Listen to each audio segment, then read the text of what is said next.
বাংলাদেশ ক্রিকেটের সবচেয়ে বড় ফ্র্যাঞ্চাইজি লিগ বিপিএল, সেই বিপিএলের পর্দা নেমেছে গতকাল। সেই গতকাল বিপিএলে অত্যন্ত সুন্দর একটি ফাইনাল ম্যাচ হয়েছে, যেখানে শেষ দিকে রিশাদ হোসেনের জোরে চ্যাম্পিয়ন হয়েছে ফরচুন বরিশাল।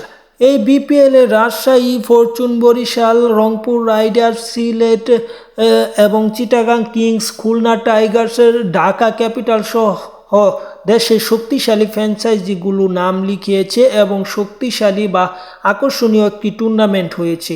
এই টুর্নামেন্টে দেশি বিদেশি অসংখ্য ক্রিকেটার খেলেছে, যেখানে ফরেন ক্রিকেটাররাও ভালো করেছে, পাশাপাশি লোকাল ক্রিকেটাররাও ভালো করেছে। এই বিপিএলে আজ এই ভিডিওর মাধ্যমে জানবো সবচেয়ে বেশি চার বা বাউন্ডারি হাঁকিয়েছেন কে, সেই তালিকা।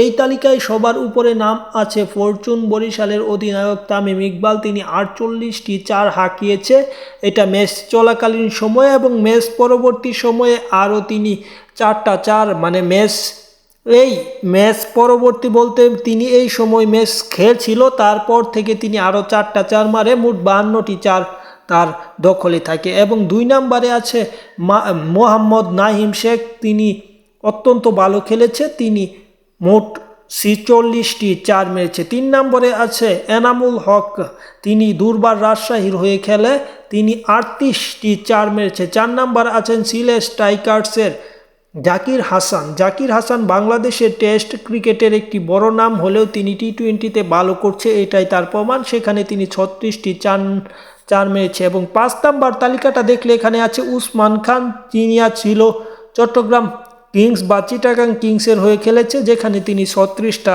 বাউন্ডারি হাঁকিয়েছে। সব কিছু মিলিয়ে এই বিপিএলটা অত্যন্ত সুন্দর হয়েছিল, এবং এই বিপিএলে খুলনা অত্যন্ত সুন্দর খেলেছে, যেখানে একটুর জন্য তারা ফাইনালে উঠতে পারেনি, পাশাপাশি তারা রংপুরকে বিদায় করেছিল।